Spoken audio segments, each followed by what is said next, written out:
Este seminario El Principio Divino con la conferencia 1 a 1 realmente es sencillo de hacer. Cualquier persona que tenga interés y motivación para enseñar el principio divino, la palabra de Dios, a otra persona puede guiarse por este manual que tenemos acá, que ya lo hemos presentado al inicio, que es el manual de educación para el miembro nuevo. Y aquí muestra paso a paso, ¿verdad?, esos pasos básicos que necesitamos para poder educar a la persona.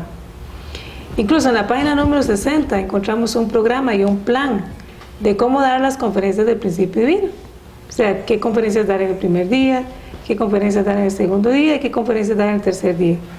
También aparecen ahí los materiales necesarios que nosotros necesitamos, como los videos o diferentes conferencias en video que le podemos dar al invitado para que vaya comprendiendo el mensaje. Y también aparece en la página 69, paso a paso, cómo vamos guiando después al invitado una vez que ya ha escuchado el principio divino. Entonces realmente la educación 1 a 1 es una educación que funciona. ¿Por qué? Porque vamos contestando las preguntas de acuerdo al nivel de conocimiento del invitado. No damos más información de lo que este invitado nos está preguntando. Podemos saber muchísimas cosas del principio divino, pero no las vamos a dar a conocer más allá del nivel de conocimiento de la persona invitada. Y puede ser que estemos ignorando en memoria los versículos bíblicos, que no los sepamos, pero el principio divino a colores tiene completamente todo lo que necesitamos, porque aquí está escrito literalmente, y están también los versículos bíblicos, o sea, no hay que aprendérselos de memoria. Así que para ser conferencista de 1 a 1 realmente es una tarea sencilla de llevar a cabo. Lo que tenemos que hacer es simplemente tener la motivación verdadera de poder enseñarlo. Y vamos a tener resultados sustanciales a gran escala. ¿Por qué? Porque no vamos a depender de un solo conferencista, sino que van a haber muchos conferencistas alrededor del país. ¿Cuántos? Va a depender de que usted esté motivado para dar la conferencia 1 a 1. Entonces, realmente ha sido fácil y es sencillo para aquellos que tienen la verdadera motivación. Hasta ahora no sabíamos cómo hacerlo. Aquí en Costa Rica estamos iniciando con este proceso, que probablemente en otros países ya lo tienen más adelantado, pero nosotros vamos a tener resultados. Usted también puede hacerlo. Bien, entonces vamos a continuar con este seminario de 1 a 1 con la tercera conferencia del principio divino, que se llama La consumación de la historia humana. ¿Y qué resuelve esta conferencia? Bueno, las personas han pensado hasta ahora que hay un final de la historia humana, es decir, que existen los últimos días o el fin del mundo, como se dice. ¿Qué pasa en el fin del mundo? ¿Qué es lo que realmente va a suceder? En el libro de Apocalipsis parece darse a conocer que hay grandes catástrofes naturales y hechos o acontecimientos que abruman muchas veces al ser humano y le ponen temeroso. Sin embargo, vamos a saber qué dice el principio divino sobre los últimos días, qué son los últimos días y qué va a pasar al final de esta historia humana que el ser humano ha construido. Entonces vamos a continuar y vamos a responder estas preguntas.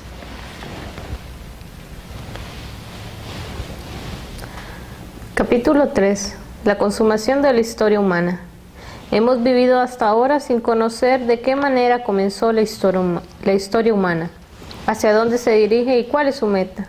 Aún desconocemos las cuestiones referentes a la consumación de la historia humana. Muchos cristianos creen literalmente lo que está escrito en la Biblia, en la que se afirma que en los últimos días los cielos se encenderán y se volverán y los elementos se derretirán con el fuego. Segunda de Pedro 3:12, que el sol se oscurecerá y la luna no dará su luz, y las estrellas caerán del cielo. Mateo 24:29, y que la llamada del arcángel y el sonido de la trompeta de Dios, los muertos en Cristo resucitarán primero, y aquellos que vivan y los que queden serán arrebatados juntos con ellos en las nubes, para encontrarse con el Señor en el aire. Primera de Tesalonicenses 4:16-17. La cuestión es saber si estas cosas se realizarán literalmente, como dice la Biblia, o si están escritas en términos simbólicos, como en el caso comprobado de muchas otras partes importantes de la Biblia. Para resolver este problema, debemos contestar a ciertas cuestiones referentes al propósito de Dios al crear todas las cosas, el significado de la caída humana y el propósito de la providencia de la salvación. Bien, lo vemos acá. Es decir, la historia humana tuvo un origen y tiene que tener un destino final, de acuerdo con las enseñanzas bíblicas. Es decir, el Génesis narra la creación y el Apocalipsis narra el fin del mundo.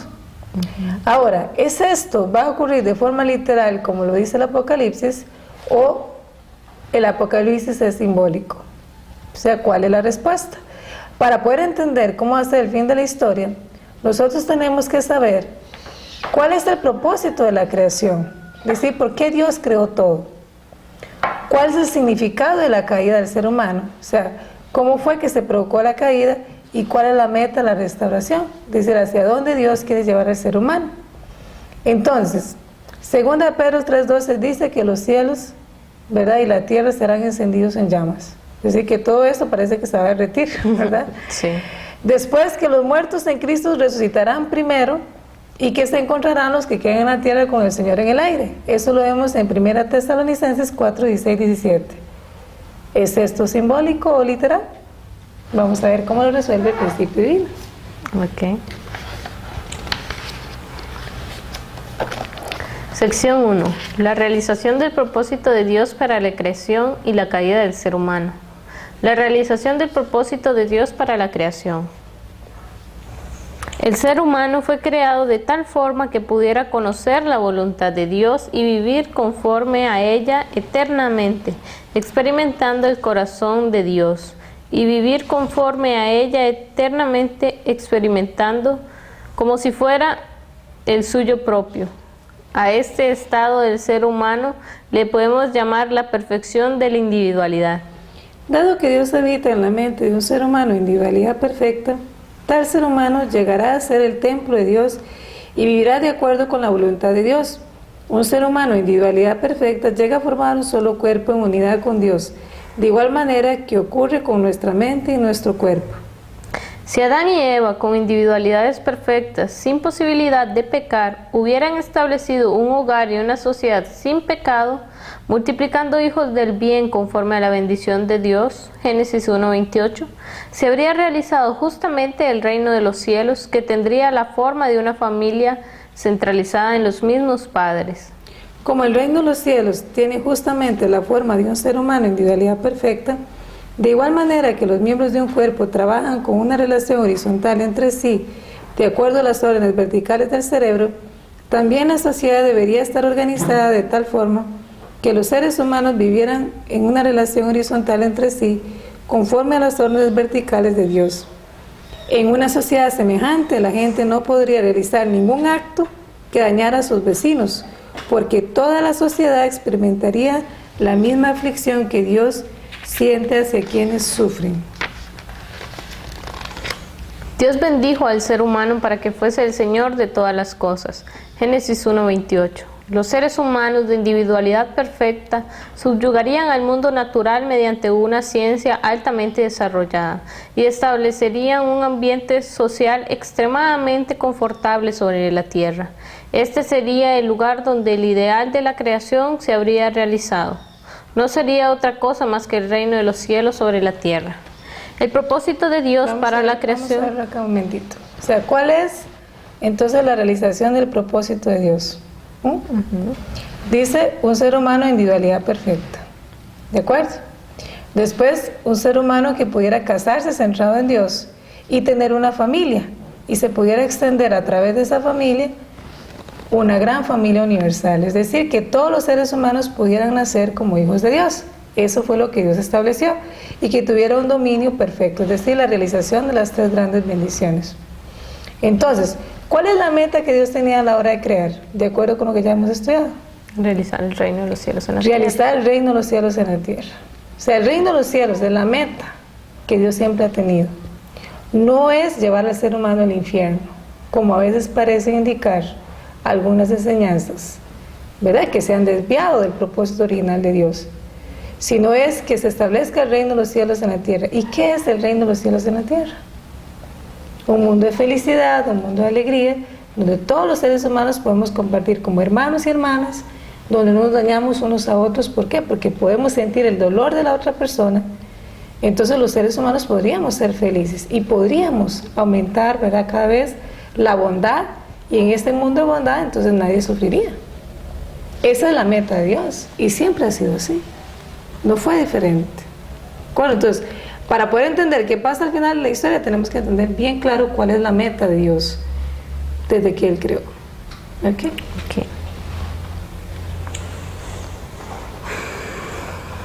La caída del ser humano. El ser humano, debido a su caída, no pudo llegar a ser el templo de Dios. En su lugar se convirtió en la morada de Satanás, formando una unidad con él. Naturalmente, el ser humano adquirió una naturaleza mala, en vez de poseer divinidad, provocando así que los seres humanos de naturaleza mala, al multiplicar hijos del mal, establecieran hogares y sociedades malas y un mundo malo.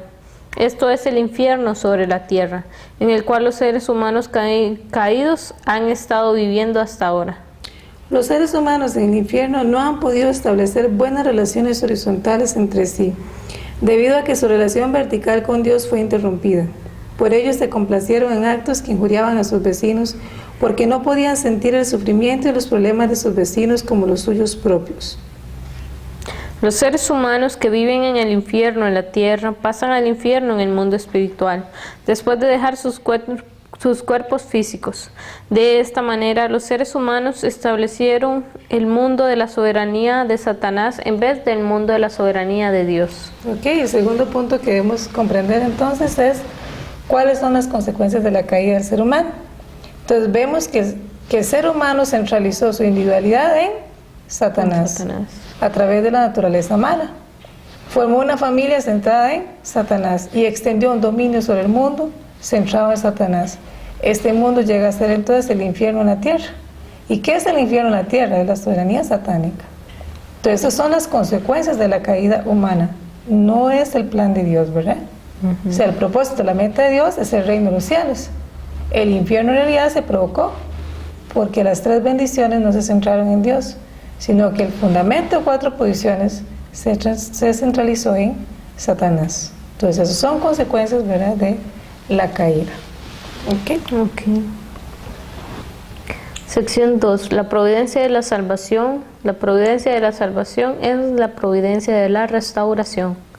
Si el mundo del bien que Dios creó para la máxima alegría va a continuar siempre siendo un mundo de pecado, lleno de dolor debido a la caída humana, Dios acabaría siendo un Dios fracasado e incapaz. Por consiguiente, Dios está obligado a salvar este mundo de pecado por todos los medios. Salvar a un ser humano caído en pecado significa entonces restaurarlo a la posición original de pureza que disfrutaba en el principio. Por lo tanto, la providencia de Dios para la salvación es la providencia de la restauración. Hechos 1:6 y Mateo 17:11. La caída humana es naturalmente el resultado del propio error del ser humano. Sin embargo, Dios, como el Creador, es también responsable del resultado. Si Dios no hubiera creado al ser humano, la caída no habría ocurrido. Por ello, Dios se ha sentido obligado a restaurar las consecuencias del error humano. Del error del ser humano a su estado original de antes de la caída. Dios es el sujeto eterno. Por consiguiente, la vida del ser humano, que fue creado como su eterno objeto de la alegría, debería ser también eterna. De acuerdo con el principio, Dios creó al ser humano para la eternidad. Aunque el ser humano cayó, Dios no puede destruirlo debido a que esto negaría los principios de la creación. Por lo tanto, Dios debe salvar al ser humano y restaurarlo a su posición original en la creación. El propósito de la providencia de la restauración, ¿cuál es? Es realizar el reino celestial, el eterno objeto de bondad para Dios, pues este es su propósito original de la creación. En el principio Dios creó a los seres humanos sobre la tierra y proyectó realizar el reino de los cielos sobre la tierra centralizado en ellos. Sin embargo, como no pudo cumplir su voluntad debido a la caída, el propósito primordial de la providencia de la restauración no puede ser otro que restaurar el reino de los cielos sobre la tierra. Entonces, ¿qué otra cosa tenemos que entender? Tenemos que entender la providencia de la salvación. ¿Qué es la providencia de la salvación? Entonces dice, el trabajo de salvación de Dios es la providencia de la restauración. ¿Y qué significa restaurar? Bueno, originalmente el ser humano debería haber creado el mundo del bien que diera alegría a Dios. Pero eso no fue así, ¿verdad? El ser humano cayó. y como resultado de la caída, creó un mundo de pecado que da mucha tristeza a Dios. Sí. Entonces, salvar al ser humano significa restaurar. Este mundo de pecado tiene que llegar a ser el mundo del bien. ¿De acuerdo? Entonces, claro, el propósito de la creación era crear este mundo. No se dio este otro mundo. ¿Y cuál es la meta de la salvación? Entonces, es restaurar este mundo, sacar al mundo, al ser humano del mundo del pecado y que pueda vivir en el mundo del bien. ¿Qué significa eso? Que tiene que regresar el ser humano a una posición antes de la caída. Entonces, restaurar a un ser humano es llevarlo a la posición que tenía antes de caer, para que siga creciendo y pueda llegar a Dios. ¿Verdad? Sí. ¿Alguna pregunta? No, está bien. ¿Está bien? Entonces vamos ahora a entender por qué la historia humana es la historia de la providencia, la restauración. Interesante. Es decir, ¿qué significa entonces o cómo ha hecho Dios para restaurar al ser humano? Se vale de la historia del ser humano. Vamos a ver que detrás de la historia está el trabajo de Dios para salvar al ser humano. O sea, no son hechos, ¿verdad?, que el ser humano ha provocado. No, Dios ha motivado la historia humana para que vaya en una dirección para poderlo salvar. De acuerdo a las conferencias del principio divino, que ha habido muchos últimos días donde Dios ha hecho varios intentos de salvar a este ser humano. Ahora, ¿por qué se dice entonces del principio divino que la historia humana es la historia de la providencia y la restauración? Dice, hemos aclarado previamente que la providencia de Dios para la salvación es la providencia de la restauración. Por lo tanto, la historia humana es la historia providencial mediante la cual Dios planea salvar al ser humano caído y hacerle que restaure el mundo original del bien. Estudiemos ahora, según diferentes puntos de vista, el hecho de que la historia es la historia de la providencia y la restauración. Primero, consideremos la historia humana desde el punto de vista de la historia del desarrollo de esferas culturales. Han existido muchas religiones en la historia humana. De entre ellas, las religiones de mayor influencia han venido formando inevitablemente esferas culturales, y solo contando aquellas de las que se tiene registro son un número de 21 o 26. Sin embargo, con el fluir de la historia, las inferiores han sido absorbidas por las superiores o se han fusionado con ellas gradualmente. En los años recientes de las mencionadas, del alzamiento y decadencia de las naciones, han permanecido 4 grandes esferas culturales. La esfera cultural del Extremo Oriente, es decir, confucianismo y budismo; el hinduismo, sería la segunda; el islamismo, que es la tercera, o sea, el maometismo; y el cristianismo, la cuarta. Estas muestran la tendencia a formar una sola esfera cultural mundial, centrada en el cristianismo. ¿Dijimos 4 o 5? 4. 4, ok. Por ello, también podemos darnos cuenta, según esta tendencia histórica, que el cristianismo tiene como su misión última la realización del propósito de todas las religiones que han estado dirigiéndose hacia la meta del bien. La historia del desarrollo de las esferas culturales nos muestra una tendencia hacia la formación de una única esfera cultural mundial, centrada en una religión, mediante la unificación de numerosas religiones. Esta es una prueba de que la historia humana está dirigida hacia la restauración de un solo mundo unificado. Entonces, de acuerdo con lo que acabamos de leer, ¿por qué podemos comprender, Melissa, que la historia humana es la providencia y la restauración? Porque tiene que reunificarse todo otra vez, las religiones, centrarse en el cristianismo. Sí, porque la meta de Dios es el reino de los cielos. Sí, o sea, la restauración de las 3 bendiciones. O sea, ¿cómo se lleva a cabo el reino de los cielos? La restauración de las 3 bendiciones. O sea, el ser humano tiene que restaurarlas. Entonces, Dios estaba inspirando, empujando. En un primer momento, la creación de las religiones, para que se dé cuenta la gente que Dios existe, ¿verdad? Sino cómo restaurar la individualidad. Sí. Se crearon un montón de religiones, pero como lo que Dios quiere es un mundo unido, vemos que entonces las religiones más pequeñas han sido absorbidas por las más grandes, ¿verdad? Quedando como resultado, ¿verdad? 4 principales esferas culturales. Entonces uno puede identificarlas. Y estas se están intercambiando información, porque a través de la globalización e intercambio de información de los medios de comunicación, ¿verdad? Entonces hay una afluencia de conocimiento de unas a otras y entonces hay más apertura. Entonces los seres humanos se han estado relacionando también a través de la religión y va a formarse al final un mundo unificado. Y aquí dice que centrado en el cristianismo. Ahora la pregunta es, ¿por qué centrado en el cristianismo? Precisamente porque el cristianismo es que viene a hablar de Dios como un padre, y para ser miembros de una familia universal tenemos que tener un solo padre, Sí. ¿verdad? Entonces por eso es que se dice. Ok, la segunda manera de comprender que la historia humana es la historia de la providencia y la restauración es examinando la tendencia de la religión y la ciencia. La religión y la ciencia, que hasta ahora han estado desarrollándose sin ninguna conexión, están destinadas a encontrarse en un mismo lugar, después de haber llegado hasta donde pudieron. Esto nos enseña claramente que la historia humana ha seguido el curso providencial de la restauración del mundo original de la creación. Entonces, ¿cuál sería la segunda manera de saber que la historia humana es la providencia de la restauración? Con desarrollo de la ciencia, de la religión. Con el desarrollo de la ciencia de la religión. ¿Y por qué? ¿De acuerdo a lo que dice acá?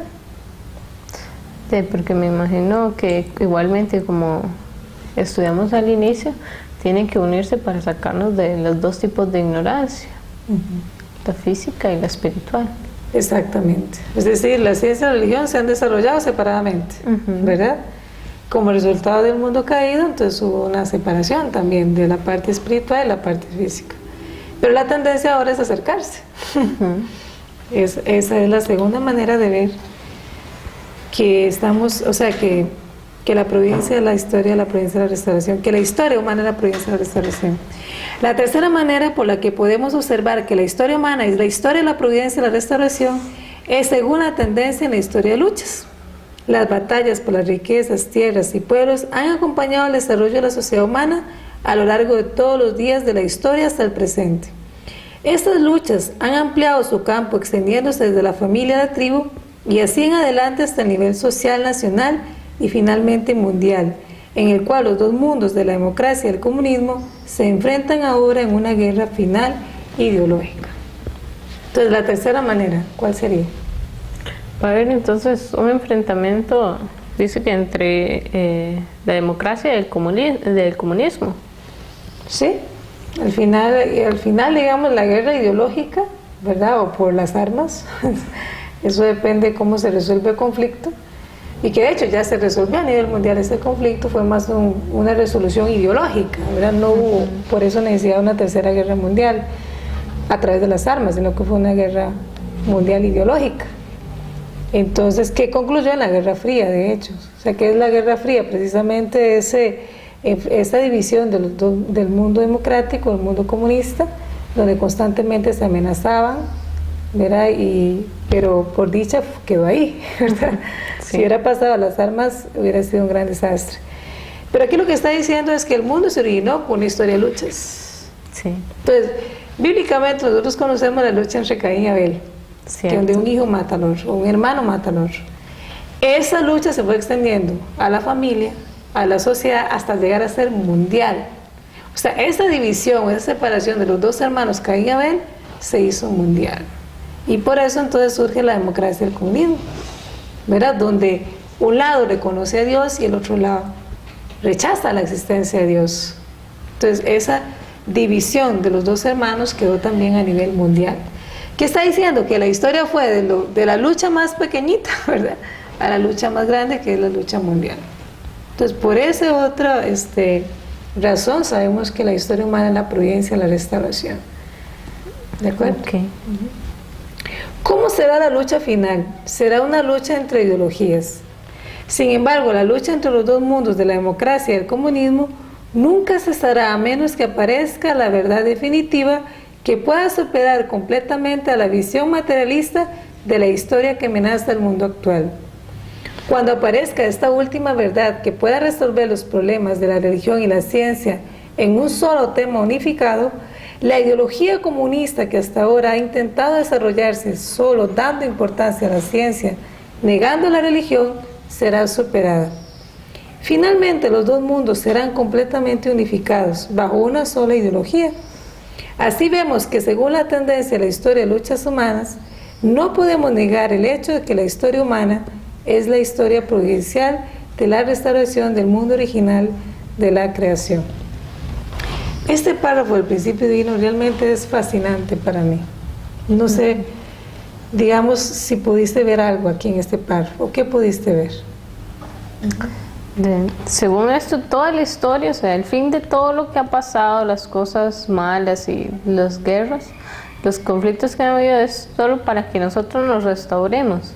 Exactamente. Pero entonces, yo lo vería de este otro modo.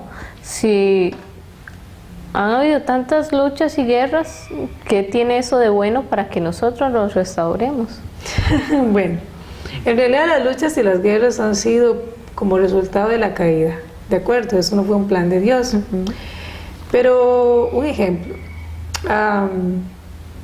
en una familia donde todo funciona bien, entre comillas, ¿verdad? O sea, la gente parece funcionar bien, parece no tener conflictos, parece no tener problemas. Pero papá y mamá casi no se hablan. De hecho, papá tiene otra pareja y mamá sabe que papá tiene otra pareja, pero ella no hace conflicto sobre esto. La mamá se empieza a ver con otro novio, ¿verdad? Como ella ya se da cuenta que su esposo tiene otra pareja, entonces ella quiere tener otro novio. Y el papá, que está jugando un poco sucio, pero bueno, él acepta que su mujer, ¿verdad? O su esposa tenga un novio. Incluso la ve salir y el novio la llega a recoger a la casa y ella sale. Y los hijos adolescentes parece que todo funciona bien, les va muy bien en la escuela, en el colegio, porque son extremadamente inteligentes, pero llegan a la 1 de la mañana, no se sabe dónde están, pero ellos igual llegan y los papás no se enojan. Después la hija sale embarazada y tiene un embarazo precoz y los papás tampoco se enojan. Nace un niño y nace... ¿verdad? En una familia donde no existe un papá responsable, pero tampoco se enojan, ¿verdad? ¿Crees que esto realmente funciona? En realidad, no muy bien. No. Entonces, para que haya un desarrollo realmente, de acuerdo con la meta de la creación de Dios, alguien tiene que empezar a provocar un conflicto ahí. Alguien tiene que decir, a mí no me gusta esta situación. Oye, ¿qué pasó? Tal vez sea el hermano adolescente que diga, pero papá y mamá, esto es un desorden. ¿Cómo se te ocurre a vos tener una mujer y al otro, ¿verdad? Y ella sale con un novio aquí y él provoca un conflicto. ¿Se comprende? ¿Por qué los conflictos han ayudado a restaurar la naturaleza original del ser humano y restaurarnos a nosotros mismos? Sí. Alguien se le despierta la mente original y dice, aquí en realidad, aunque todo aparentemente funciona, no está funcionando. Sí, y eleva la voz pero muchas veces terminan peor estos conflictos. Aparentemente peor, porque obviamente entonces papá y mamá se van a enojar y van probablemente a atacar a su hijo mal educado, que no sabe ni qué es lo que está diciendo porque está en contra de sus propios padres. ¿Verdad? Y entonces se va a provocar un conflicto porque entonces este hijo va a tener más fuerza porque ya él no tolera la situación y se va a poner un ambiente muy tenso, ¿verdad? Lleno de tensión, y ya parece entonces que papá puede tener hasta una crisis nerviosa y mamá puede tener una enfermedad mental. ¿Se comprende? Y la hija ya va a empezar también a gritar porque ya no soporta a su hermano escandaloso que le está empezando a decir que su vida tampoco es correcta. Y parece que aquella escena se volvió peor. Mejor el adolescente se queda callado, ¿no? Pero es necesario para crecer. Algún día los demás despiertan y dicen, mira, aquel que alzó la voz no estaba tan mal, porque los resultados en el camino se van a dar. Y entonces la mente original va a despertar. Pero ¿qué pasa si todo empieza a funcionar así tan equilibradamente, ¿verdad? Y nadie hace nada. Y nadie provoca un conflicto. Pues entonces el infierno se extiende en la tierra totalmente, en todos los niveles, nadie hace nada. ¿Se comprende? Sí. Por eso es que la historia de luchas sí tiene que ver con la providencia de la restauración. ¿Te quedó claro? ¿Así? Ok. La cuarta manera es analizar un poco más esta cuestión centrados en la Biblia. El propósito de la historia humana es restaurar el jardín del Edén con el árbol de la vida en el centro. Génesis 2:9. El árbol de la vida significa el Adán perfecto, es decir, el padre verdadero de la humanidad. Debido a la caída de los primeros padres humanos, sus descendientes nacieron con pecado original. Por consiguiente, con el fin de que estos hijos del pecado puedan ser restaurados en seres humanos originales de la creación, todos los seres humanos deben nacer de nuevo, como dijo Jesús. También en Apocalipsis 21:1 leemos que en los últimos días aparecerá un nuevo cielo y una nueva tierra. Esto significa precisamente que el viejo cielo y la vieja tierra, que habían estado bajo el dominio satánico, serán restaurados como un nuevo cielo y una nueva tierra, bajo el dominio de Cristo centralizado en Dios. Entonces, ¿cuál sería la cuarta manera? De darse cuenta que la historia del ser humano es la providencia de la restauración. Cuando nosotros restauremos nuestra individualidad y nos volvamos perfectos individualmente. De acuerdo con la Biblia, Uh-huh. existe el árbol de la vida. Uh-huh. Y se habla en Génesis del árbol de la vida. Sí. Dice que fue cercado, ¿verdad? Y que había 2 querubines y que Adán y Eva no lo pudieron tocar. Pero al final, en el libro del Apocalipsis también se habla del árbol de la vida. Apocalipsis 22:14, que dice: dichosos los que laven sus vestiduras, porque tendrán derecho al árbol de la vida. ¿Qué nos está diciendo la Biblia? Que el árbol de la vida tiene que ser restaurado. Uh-huh. O sea, desde el punto de vista bíblico, también la historia humana es la providencia de la restauración. O sea, hay que restaurar ese árbol que no se pudo tener en el jardín del Edén con el árbol del Apocalipsis, que parece que sí es posible tener, con la condición de que hay que lavar y limpiar sus vestiduras. Esto es simbólico, pero lo que está diciendo es que realmente es el transcurso del inicio de la historia del ser humano hasta el final. Hay un propósito, que es la restauración del árbol de la vida. ¿Ok? Ok. Sección 3. Los últimos días, el significado de los últimos días. Las 3 grandes bendiciones fueron realizadas centradas en Satanás fuera del principio. La historia humana, aunque comenzó con el mal, es en verdad la historia providencial divina de la restauración. De esta manera, el mundo malo, bajo el dominio de Satanás, tomando como punto de transición la llegada del Mesías, será transformado en el mundo de la buena soberanía, una vez que sean realizadas las 3 grandes bendiciones centralizadas en Dios. La era en la que el mundo malo, la soberanía de Satanás, se transforma en un mundo ideal de la creación bajo la soberanía de Dios, se llama los últimos días. En otras palabras, los últimos días significa la era en la que el infierno en la tierra se transformará en el reino de los cielos en la tierra. No será un día de terror en el que ocurrirán muchas catástrofes naturales, como los cristianos han creído hasta el presente, sino un día de alegría, en el que se realizará la esperanza más grande de la humanidad, mantenida firmemente durante todo el largo curso de la historia desde la creación del mundo. A partir de la caída humana, Dios ha obrado continuamente en su providencia de destruir el mundo del pecado y restaurar el mundo del bien conforme a la naturaleza original de la creación. No obstante, en todos los casos el ser humano falló en cumplir su parte de responsabilidad, frustrando así la realización de la voluntad de Dios. Como consecuencia de esto, la Biblia aparentemente indica que ha habido varios últimos días. Entonces, de acuerdo con esto, ¿qué significan los últimos días? Entonces, el ser humano inició su historia con el infierno en la tierra. Es decir, todos los resultados de las acciones humanas fueron para construir el infierno en la tierra. ¿Por qué? Porque estaban bajo la soberanía de Satanás. Así inició la historia humana. O sea, la soberanía divina no se estableció en la tierra, ¿de acuerdo?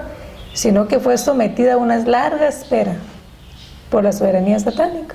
¿Qué son los últimos días? Los últimos días es cuando esta soberanía satánica caiga y la soberanía divina crezca, ¿de acuerdo? ¿Y a través de qué? Del cumplimiento de las 3 grandes bendiciones. Entonces, los últimos días de este punto de encuentro entre el descenso de la soberanía satánica y el ascenso de la soberanía divina.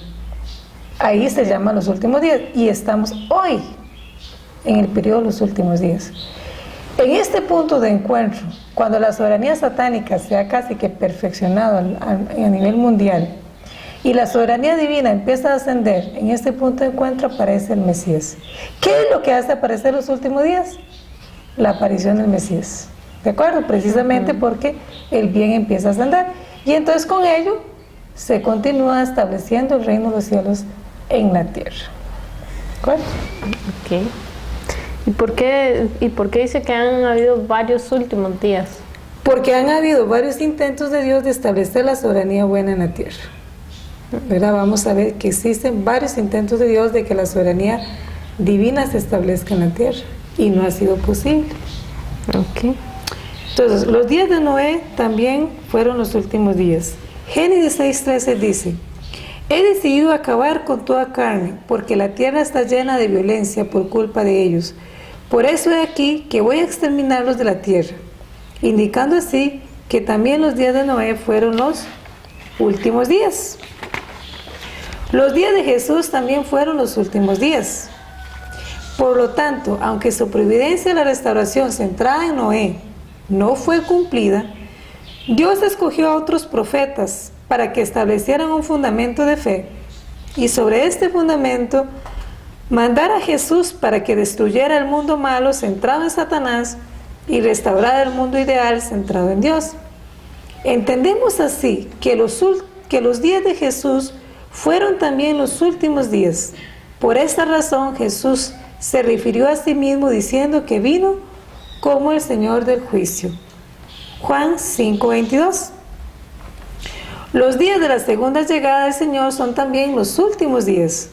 Jesús fue crucificado al sufrir la incredulidad del pueblo judío, dando así solo la salvación espiritual.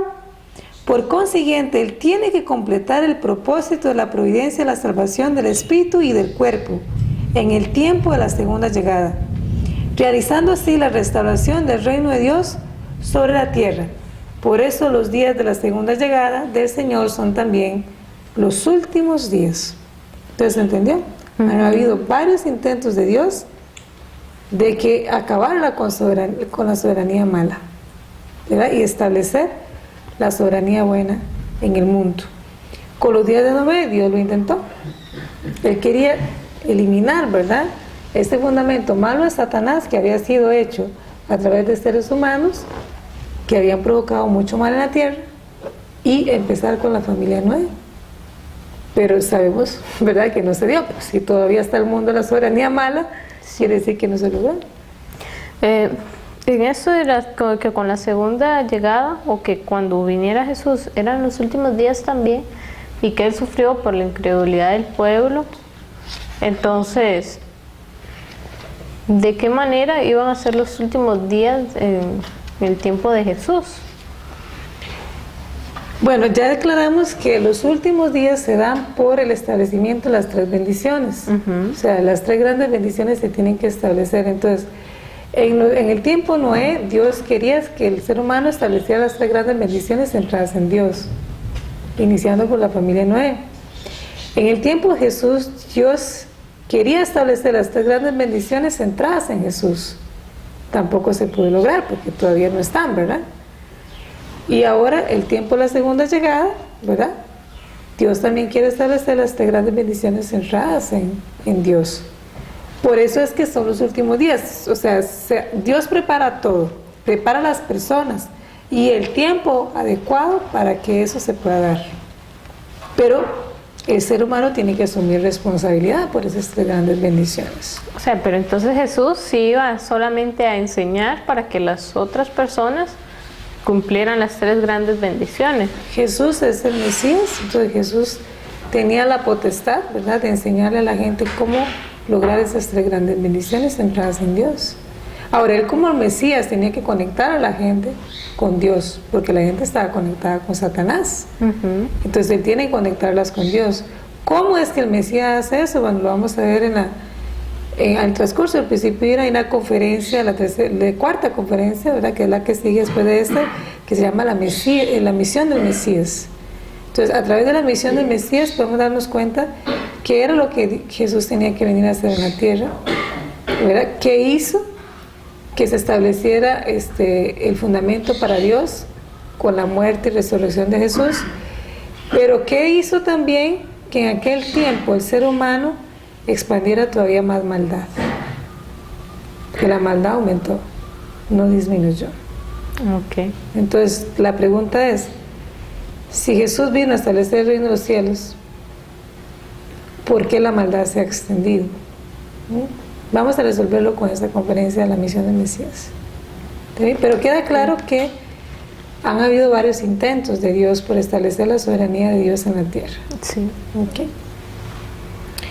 Bien, vamos a estudiar ahora algunos pasajes bíblicos referentes a los signos de los últimos días, que se hablan, ¿verdad?, en la Biblia, y que la gente lo ha interpretado, lo ha entendido ahora de una manera. Vamos a ver qué dice el principio divino. Muchos cristianos creen, bueno, dice pasajes bíblicos referentes a los signos de los últimos días. Muchos cristianos creen que en los últimos días ocurrirán en la sociedad humana numerosas catástrofes naturales y cambios radicales más allá de la imaginación de los seres humanos modernos, como los versículos bíblicos dicen literalmente. Sin embargo, si nosotros comprendemos que la historia humana es la historia providencial de la restauración del mundo a la forma original proyectada por Dios en el tiempo de la creación, entonces podemos darnos cuenta que los signos de los últimos días registrados en la Biblia no ocurrirán literalmente. Examinemos lo que simbolizan los relatos bíblicos que se refieren a los últimos días. O sea, el principio nos está diciendo que estos versículos bíblicos así no van a ocurrir literalmente. Entonces vamos a ver qué es lo que significan entonces. Ok. Primero, el cielo y la tierra serán destruidos, según 2 de Pedro 3:12 y Génesis 6:13. Y un cielo nuevo y una tierra nueva serán creados, Apocalipsis 21:1, 2 de Pedro 3:13, Isaías 66:22. Génesis 6:13 dice que también en el tiempo de Noé, que fueron los últimos días, Dios quería destruir la tierra. Sin embargo, Él no destruyó literalmente al mundo. Sabemos que la tierra es eterna, según versículos bíblicos tales como Eclesiastés 1:4, que dice, una generación va, otra generación viene, pero la tierra para siempre permanece. Y en Salmo 78:69, que dice, construyó como las alturas del cielo, su santuario, como la tierra que fundó para siempre. Destruir el cielo y la tierra significan derribar la soberanía de Satanás, que es quien los domina, y fundar un cielo nuevo y una tierra nueva. Significa restaurar un cielo nuevo y una tierra bajo la soberanía de Dios. Se ve que interesante, ¿verdad? Por un lado dice que va a ser destruida la tierra, y el cielo nuevo y la nueva tierra va a ser creados. Pero Eclesiastés 1:4 dice que la tierra es para siempre. Y también Salmo 78:69, la tierra fue creada para siempre. Entonces este versículo es simbólico. ¿Qué significa entonces? De acuerdo a lo que hemos leído. Que la tierra no va a ser destruida, sino que va a haber un cambio. Va a haber un cambio. Va a haber un cambio de soberanía. Un cambio de soberanía. Y al haber un cambio de soberanía, entonces se va a crear un nuevo cielo, una nueva tierra, que significa un nuevo orden. Sí. Un nuevo sistema. Es como cuando... Este es un ejemplo, ¿verdad?, que seguramente le da vuelta al mundo, pero que todo el mundo conoce, como cuando el comunismo cayó en Rusia. Cae el comunismo en Rusia y se crea un nuevo sistema de orden, que es democrático. Sí. Entonces, cayó un sistema, cayó un gobierno. De acuerdo, gracias a Dios que no fue a la fuerza, sino que fue, ¿verdad?, paulatinamente hasta que pudo cambiarse la soberanía. Es exactamente igual. Lo que cambia es la soberanía de Satanás hacia la soberanía de Dios. Y se crea un nuevo cielo y una nueva tierra. Un nuevo sistema de orden. 2. El cielo y la tierra serán juzgados por el fuego. 2 de Pedro 3:12. Melissa, si usted lee eso en la Biblia, el cielo y la tierra serán juzgados por el fuego, ¿qué piensas? Literalmente hablando. No sé, como que todo se va a encender en llamas o va a caer fuego. Y la gente cree esto. Mucha gente cree esto y teme y siente mucho miedo. Pero ¿qué significa entonces esto? Segunda Pedro 3:12 dice que en los últimos días los cielos en llamas se disolverán y los elementos abrasados, significa envuelto en brasas, ¿verdad? Se fundirán. En Malaquías 3:19 está profetizado que en los días de Jesús Él vendrá como el Señor del juicio. Y también lo leemos en Juan 5:22, ¿verdad? Y en Juan 9:39, donde se llama Jesús como el Señor del juicio y que juzgará con fuego. Sí. ¿Verdad? En Lucas 12:49 Jesús dijo que venía a traer fuego en la tierra. Dice, fuego he venido a echar a la tierra y cómo deseara que ya estuviera encendida. ¿Cierto? Sí. No obstante, no podemos encontrar ningún indicio de que Jesús era piromanático, ¿verdad? O sea, que había empezado a encender la tierra. Sí. Echar fuego por todo lado. No encontramos ningún indicio de esto. O sea, no encontramos ningún indicio de que Jesús juzgó con fuego. Esto sin dudas es en sentido figurado. Santiago 3:6 dice, la lengua es fuego. Por ello podemos comprender que el juicio por el fuego, es el juicio por la lengua. ¿Qué significa naturalmente el juicio por la palabra? Así, el juicio por el fuego es el juicio por la palabra. ¿Qué significa entonces que la tierra va a ser encendida en llamas? De acuerdo con lo que hemos leído acá.